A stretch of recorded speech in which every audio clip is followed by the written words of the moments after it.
Vieš, že či sa neod... Aha, už ide dneska, to je lákadlo. Je tam. Sranda, že Dym prišiel skôr ako on. Volám sa Jirgus Čech. Narodil som sa 30. septembra 2004 na 10. poschodí nemocnice Monoblok v Prešove. Žil na sídlisku 3. Bol som pokrstený v gréko-katolíckej viere. To je prvé príjmanie. Okrem krstu mám svätú birmovku a už by ma čakala iba svadba. Myslím, hierarchicky. Je dôkaz inkriminujúci. To ešte na to nemám ambície. Vyštudoval som základnú školu, cirkevnú Svätej rodiny a strednú súkromnú umeleckú školu filmového umeleckého priemyslu Bohumila Baču, odbor animovaná tvorba. To je všetko.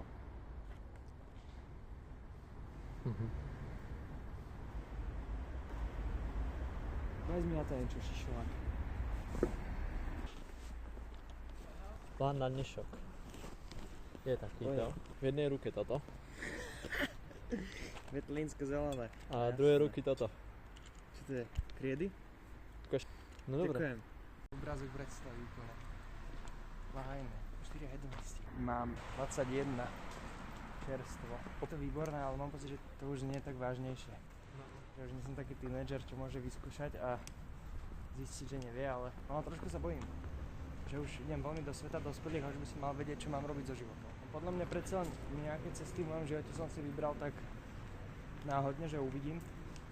Ani som sa nespamätal, už som na tej ceste hrozne dlho a už si neviem predstaviť z nej zliesť. Taký vražka, že asi šudlám 17. Jak na čo? Lebo ja som vždycky tých decko, čo strašne neznášam ľudí, čo fajčia a pijú a drogujú a strašne som tým pohrdal. A potom som mal pocit, že som vymeškal strašne veľa týchto debilných tínedžerských vecí, ktoré si každý raz prejde. A ešte tam boli ľudia, čo odišli pred ňou do Česka. A potom sa maturovalo teraz. A začal sa ďalší rok, tak odišli ďalší ľudia do Česka. A neverím, že v Bratislave nikoho nemám. Ma to mrzí. Mrzí ma tak, my všetci odchádzajú do Prahy. Nechcem ísť do Prahy. Ja to tu mám rád. Len si to neviem odôvodniť. Hrozne hlúpo rozprávam. Ja neviem, jak to zostria, že by som mňa nebol debilko. Sú hotové scénosledy alebo scenáre. To znamená, že v sobotu ráno si to nájdeme. Hej? Takže máte fakt možno, keď pojedu. Zajtra máte dovolenú dostať doma. Nový, akože úplne nový, alebo iba, že to... Keďže som písal to obsah asi. Ježiši Kriste, však ale už si mal hento. Úplne nový by som písal. A to prečo? Lebo som písal to auto, 2 noci som nespal. A písal som to a zistil som, že to nemá tú logiku od začiatku do konca. Proste krokotina. Ja neviem, že či ma to nebaví, alebo som zabudol písať, ale keď to nedáva zmysel typkovi, čo to píše, tak to je podľa mňa šialené. Nie ste taký väčšine nespokojný. Ale to nie je, že nespokojníš, to je úplne iné. Ale toto? Ja sa na to kúkam, že...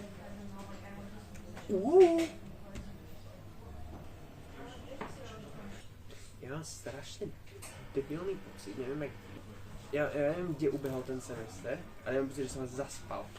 Že nič nemám. No prečo ste sa rozišli? Má vypnúť? V pohode, asi neviem, čo ti poviem. Nepovie mi nič. Ťažko reči, čo okolo... No, čo ja viem. Ti možno poviem, keď budeme sami. Dokument. Ty si nás práve udal. Máš pravdu. Dobre, čo? Výborné. Vôbec. Ani trochu, kámo, ani trochu. Ja som toto aj riešil teraz. A hrozne ma to mrzí. Že mali pocit, že čo sa týka toho kamarátstva, tak oni robia všetku tú prácu, že mi píšu, volajú, ako sa mám, či idem von a tak. A keď to skúsili, že nerobiť, tak som sa neozval. To je strašná škoda, že som sa to neuvedomil sám. Nerobím to veľmi. sa bojím iba najviac v tom, že možno skončíme túto školu, tak ani s týmito ľuďmi sa tak nebudem baviť. Lebo zo strednej školy sa fakt nedieje, že by som tým ľuďom napísal, že ak sa majú, alebo že či sa nechcú stretnúť. A tak. Že nie som dobrý kamarát. Snažím sa s tým niečo robiť. Doma sere, že mal som na to prísť ja sám, nemal mi to nikto hovoriť, vieš. Aby som sa snažil. To je strašné. A to isté bolo s Nasťou. Preto som to ukončil viac. Mal proste neviem dať, no.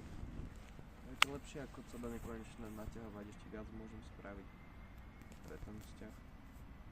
Zral som minulé strašne dobré video, jak stavali raketové základne v Rusku počas studenej vojny. Že také budú aj tu. Áno, že nesúhlasím s tebou, že ma toľko ľudí pozná na tej škole a naopak. Ale keď hoci komu na škole povieš Jerguš, tak všetci ti povedia, že no to mi dačo hovorí, jasné, nejaký Jerguš tu je. Chápeš, meno, je to znajba. Vieš, ak som dostal meno Jerguš, som si to hovoril niekedy? Som mal byť Dorotka, bo na Sone si nevšimli môj pipík. A keď som sa narodil, tak Sone bol dievča, ale chlapec. Tak môj tatko, veľmi pragmaticky vyťahol kalendár, našiel meniny svoje a išiel iba deň potom. A tak mi dal meno Jerguš. Netrapí ma to teraz, že či ma bude baviť život do 50 rokov. Chápeš? Čo by som to robil? Počúvaj, celý portrét ma budeš mať, ak chodím. Metafora. Že ak neverím na žiadny osud, ani nejaké predeterminované životné kroky, tak asi je to úplne normálne, nie? Že sa tak iba ocitáš hoci kde. Však možno preto. Že akoby nič si nemanifestujem, chápeš, neočakávam, že sa to niečo sa stane a tak. To nejako proste príde, vieš?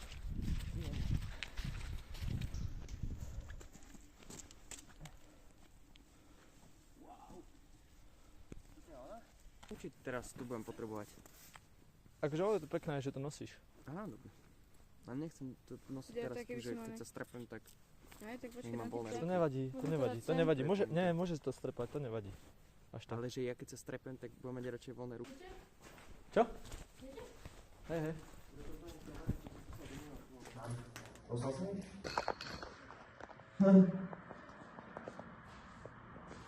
Kde to je staré?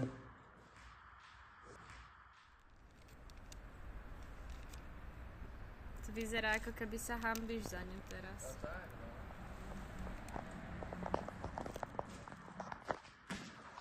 Čo si to povedal? Pekná. Poslal si mi teda video? Hej. To je jak adventný kalendár. To je šialené. To je šialené, že to máš. Som si vôbec nevšimol, že točíš. Bolo trošku crazy, jo, v tomto bode.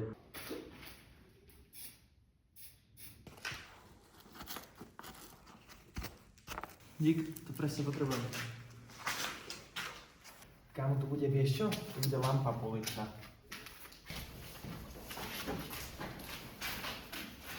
Svieti.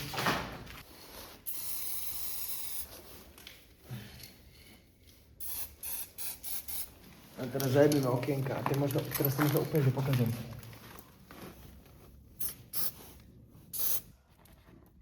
Čo máš s tými bytovečkami? Neviem. Je to Doma estetika. ste mali dom alebo byt? Najprv byty, celé detstvo, potom dom. Takéto? No hej. Ja som sa hrozne veľa stiahoval, keď som bol malý.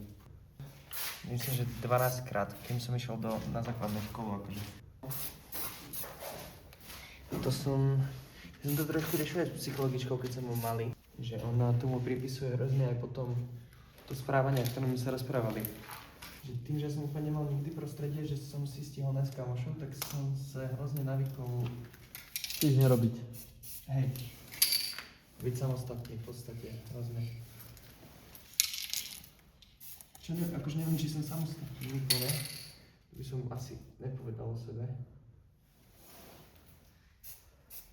Ale je pravda, že neviem tak k ľuďom prilnúť, to je slovo, presne. Čiže to je úplne majstrovské dielo. Tam by som ma dal, no. Podľa mňa.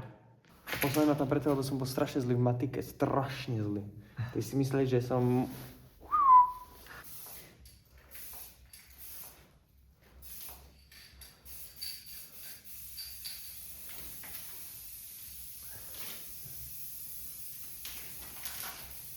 Počkaj, ty si dostal ten mesiac, ale že neskutočne.